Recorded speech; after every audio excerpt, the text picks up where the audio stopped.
This episode of Toy Time is brought to you by Daniel Scott. Daniel Scott is a band director in Onslow County Schools.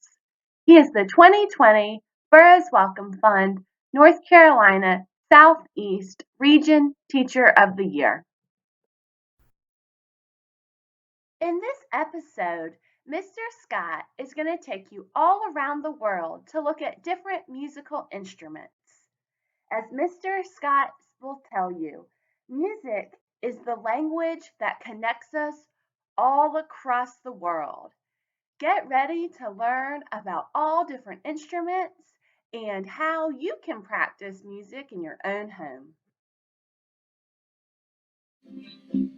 Imagine all the people leaving just to say you may say I'm a dreamer, but I'm not the only one. Hey guys, and welcome to the best room in the school, the band room. I hope that you are safe and that you are having a relaxing enough time with your family in this really unprecedented times that we're living. My name is Daniel Scott. I'm the band director at Swansboro High School, and I am the 2020 Burroughs Wellcome Fund Southeast Region Teacher of the Year. Now, if you don't know where Swansboro is, look on the North Carolina map, go as far east as you possibly can, and that's where we are, right near the water.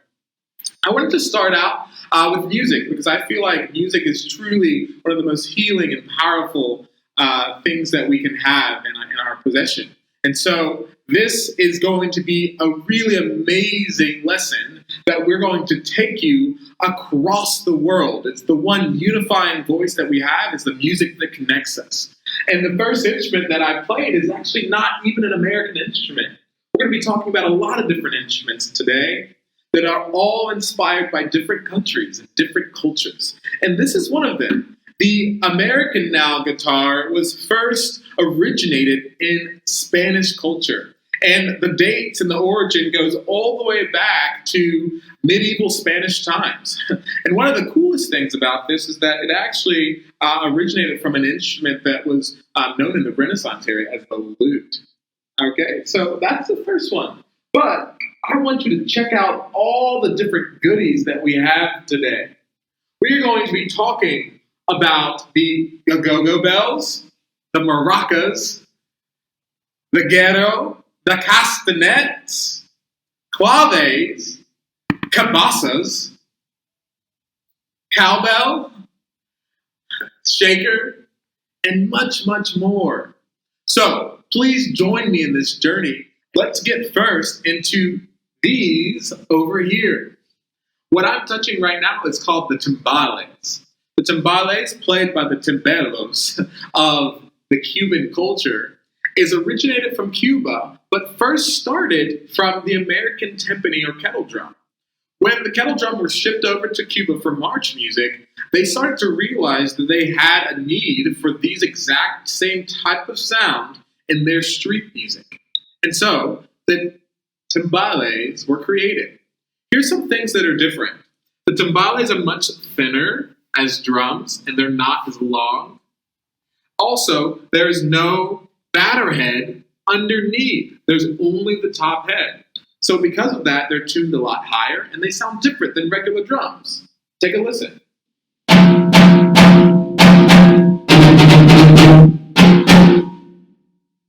To play the timbales, you're going to use implements such as sticks to make the sounds that you hear.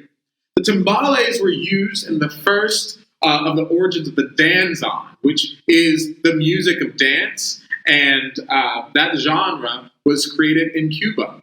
But the first start of the danzon was in sub-Saharan African culture. So even though the Cuban people uses this in the danzon, it started, and the danzon itself started in sub-Saharan African culture.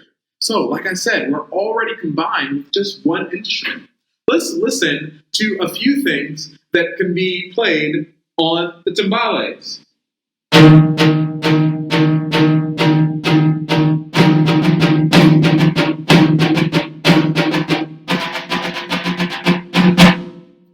Another amazing feature is that sometimes you will be instructed as a musician to play them on the cascare, which is the shells of the timbales. And so many times the musicians, the timbalores, will play on the shells like this.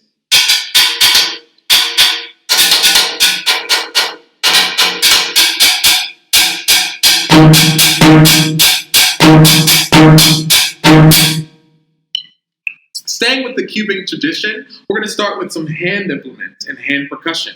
These are claves.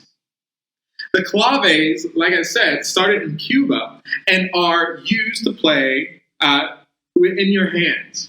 A lot of times they'll be made out of rosewood or grenadilla wood, but sometimes in modern culture you'll see them made out of fiberglass or out of plastic. These are used specifically in West African culture and also in Brazilian music. But you'll play the claves by putting one in one hand and you'll hold the other one with a grip in the other. You're creating a chamber called the resonance chamber that lifts the clave up and creates a space and a pocket and a vacuum for sound.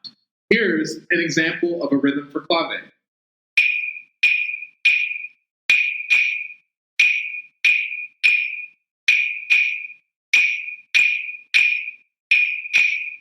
Is there anything you can think of at home that sounds like claves? If so, grab a pair and join me. Moving on next to our other drums are the congas. Now, typically there are 3 different conga drums. We're still in the Cuban tradition, and so these are known as congas or tubulero. There are 3 different drums. The first one is the highest, which is called the quinto. And then you have the middle drum, which is called the tres dos, which we don't have. And the lowest drum, which is called the tumba.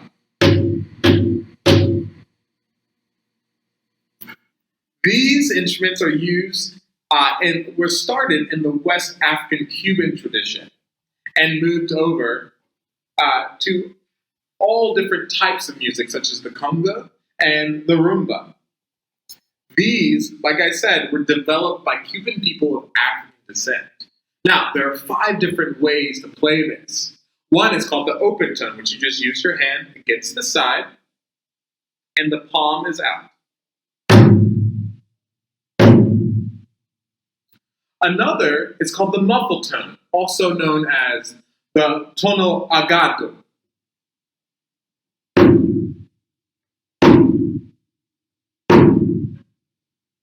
The next one is tono bajo, which is known as the bass tone, which you put your fingertips on the drum and you use your palm to strike. Sounds like this.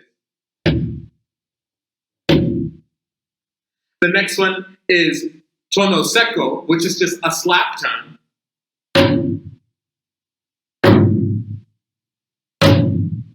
Only using the fingertips. And the last one is the toque de punta, which is the touch tone, and that's just using your fingers. Let's listen to some rhythm that could be played on the congas.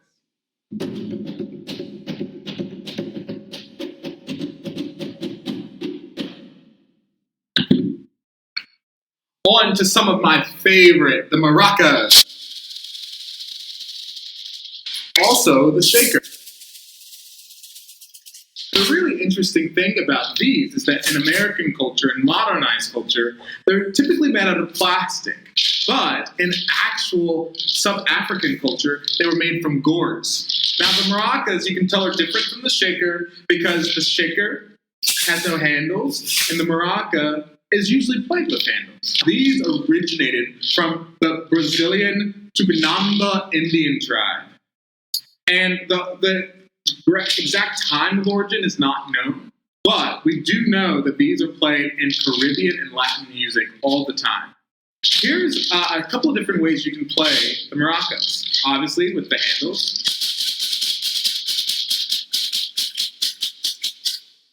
but you can do it a little bit more intricately by having your fingers like a baseball and playing rhythmically.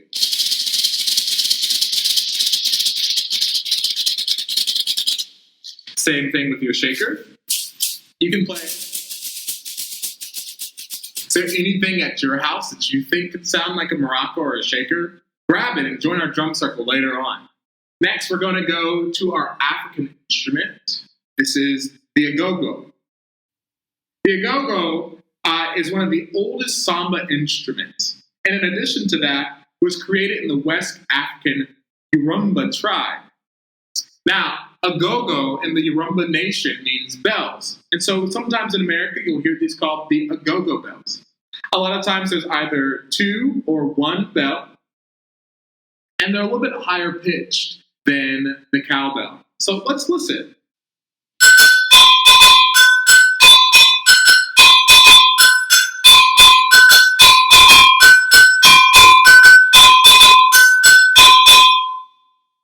Is there anything in your house you think can match the agogo bells? Maybe 2 different types of glasses and something that's really like a spoon to hit with?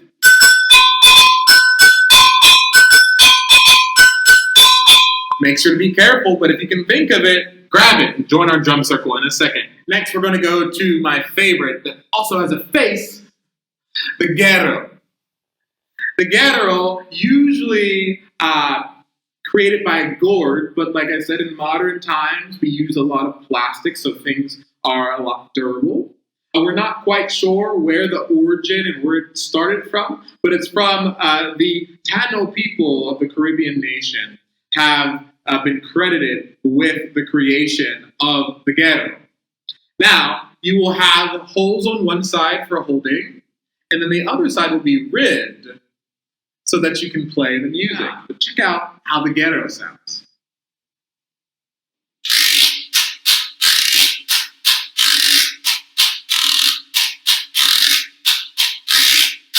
Is there anything you can think of that sounds like a guero? Grab it and join us. Next, we're going to go over to the cabasa. Now, this cylindrical instrument is used and played with your hand with a rotating motion of your wrist. You'll notice that there are metal beads. The cabasa of gourd was originated in Africa. However, the metal cabasa was created by Martin Cohen, who is actually the founder of Latin Percussion, or LP, which is a very, very popular company, and is where most of the Latin percussion instruments in America are created from. Let's listen to some of the things you can do with cabasa. All right, our last instrument of today, the castanets that I'm holding in my hand now, are very, very interesting because typically they are shells that are burrowed out, and the shells are held together with a string. Now, at my school, we also have mounted castanets. These are used in all different types of music. The mounted ones are better for playing more rhythmic features,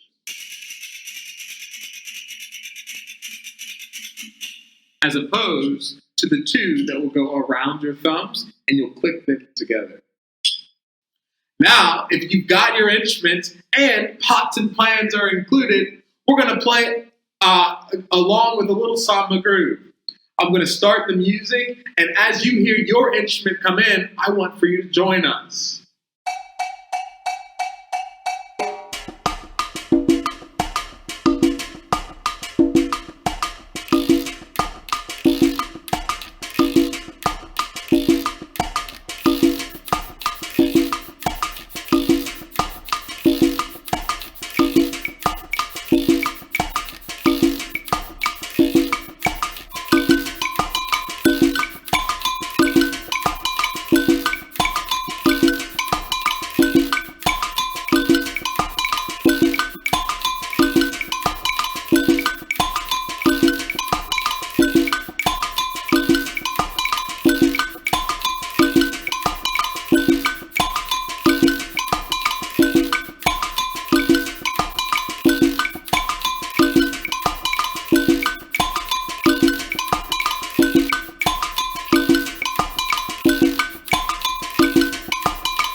I hope that you've had a great time playing in our drum circle together.